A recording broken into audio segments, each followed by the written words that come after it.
মাঘতেই ফাগুনৰ বতাহে উতলা কৰা অসম সাহিত্য সভাৰ পাঠশালা অধিৱেশনত বিভ্ৰান্ত অসম সাহিত্যিকৰ ক্লাবত পৰিণত হোৱা একালৰ জাতীয় অভিভাৱক স্বৰূপ অসম সাহিত্য সভাই পুনৰ হতাশ আৰু নিৰাশ কৰিলে অসম আৰু অসমীয়াক।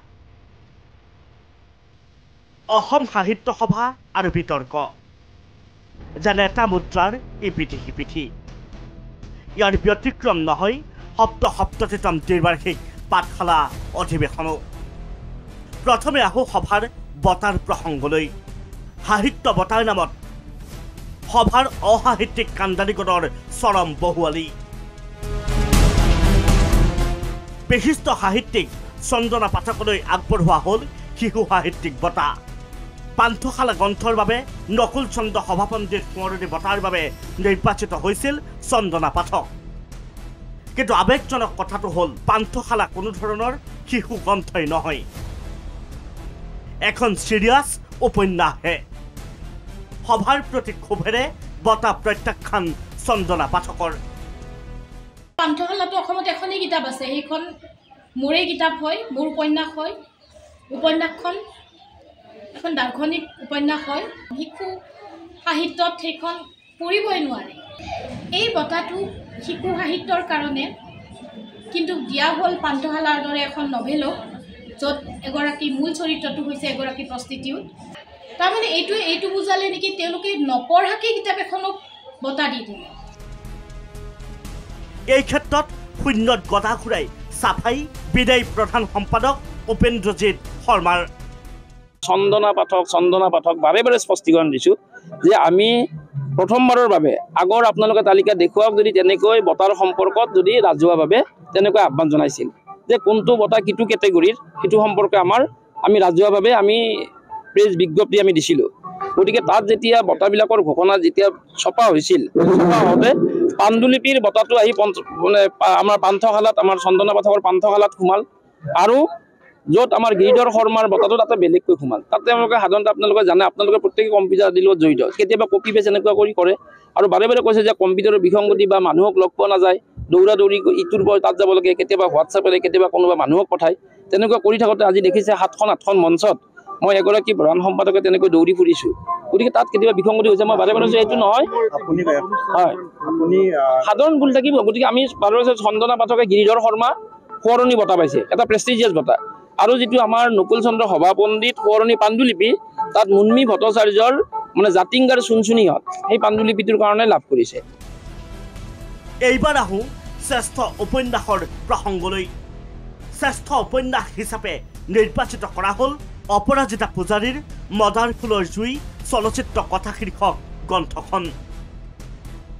কিন্তু শ্ৰেষ্ঠ উপন্যাস বঁটাৰ বাবে নিৰ্বাচিত গ্ৰন্থখন উপন্যাস নহয়। ইয়াৰ অৰ্থ গ্ৰন্থ নপঢ়াকৈ বঁটাৰ বাবে নিৰ্বাচিত হ'ল। সাংবাদিকতা বঁটাৰ ক্ষেত্ৰতো নতুন বিতৰ্কৰ সূচনা কৰিলে অসম সাহিত্য সভাই।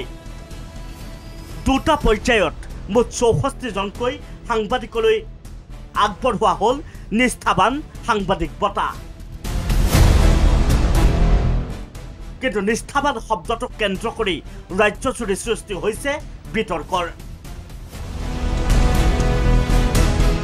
সামাজিক মাধ্যমত উঠিছে সমালোচনাৰ জোৱাৰ। প্ৰশ্ন উঠিছে, ৰাজ্যত 64জন সাংবাদিকেহে নিষ্ঠাবান নেকি? নিষ্ঠাবান শব্দৰ অৰ্থ জানেনে অসাহিত্যিকৰ কাণ্ডাৰীয়ে? নিষ্ঠাবান সাংবাদিক মানে কি বুজাব খুজিছে সভাই?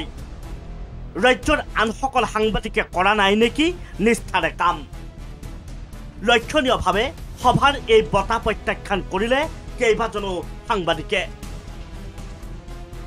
এইবাৰ চাওক সভাৰ অসাহিত্যিক কাণ্ডাৰীসকলৰ আন কিছু অজ্ঞতা। মাঘতেই ফাগুনক আদৰিলে সভাই।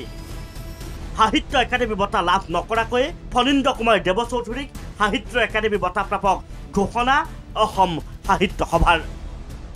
বানান বিভ্ৰান্তেৰে ধ্ৰুপদী অসমীয়া ভাষাক অধিৱেশনস্থলীত আৰু নিমন্ত্ৰণী পত্ৰত কি ৰূপ দিয়া হ'ল নিজেই চাওক। ৰাজ্যজুৰি সৃষ্টি হোৱা প্ৰতিক্ৰিয়াৰ জোৱাৰৰ পিছতেই চাফাই গাবলৈ মুখ খুলিছে বিদায়ী প্ৰধান সম্পাদক ডক্টৰ ভৱেন্দ্ৰজিৎ শৰ্মাই। সাহিত্য সভাৰ কাণ্ডাৰীগণৰ ভাষ্য শুনক আৰু প্ৰত্যক্ষ কৰক কিদৰে শূন্যত গদা ঘূৰোৱা হয়। প্ৰত্যেকেই নিষ্ঠাবান। আমি জাতীয় জীৱনৰ না প্ৰত্যেকৰ আমি ধৰক অহাবাৰো দিব, আমি 12 বুজিয়াটো দিছোঁ। নিষ্ঠাবান শব্দটো কিয় ব্যৱহাৰ কৰে? এতিয়া নিষ্ঠাবান নহয় নেকি? এইটোৱে আপোনালোকে নাভাবিব, এই কথাটো ভাবাটো উচিত নহয় যে কাৰোবাক নিষ্ঠাবান বুলি ক'লে যে কোনোবা নিষ্ঠাবান নহয়। এতিয়া কাৰোবাক আদৰ্শ মাতৃ বঁটা দিয়ে যে বাকী মাতৃবিলাক আদৰ্শ নহয় নেকি? কাৰোবাক জীৱনজোৰা সাধনা বঁটা দিয়ে যে বাকীবিলাকে জীৱন যদি সাধনা নকৰে নেকি? মই এটা কথাই কৈছোঁ যে সংবাদপত্ৰ আৰু সাংবাদিকতাৰ ওপৰত আমাৰ জাতিটো ভাষা সাহিত্য নাই, দুখনকৈ লিষ্ট ওলোৱা নাই। তাতে 3টা পৃষ্ঠা আছিল, এটা পৃষ্ঠা তাত মানে হাতেৰেতো আমি এইখন লিখা নাই, কাৰণ মোৰ লগত আছে 3টা পৃষ্ঠা আছিল নহয়। আমাৰ প্ৰথমে সেইখন লিষ্টত আমাৰ সেইকেইটা নাম প্ৰথমতে আছিল, কিন্তু 2টা পৃষ্ঠা ছ'চিয়েল মিডিয়াত ভাইৰেল হৈছে, 3য় পৃষ্ঠাটো তাত নহ'ল।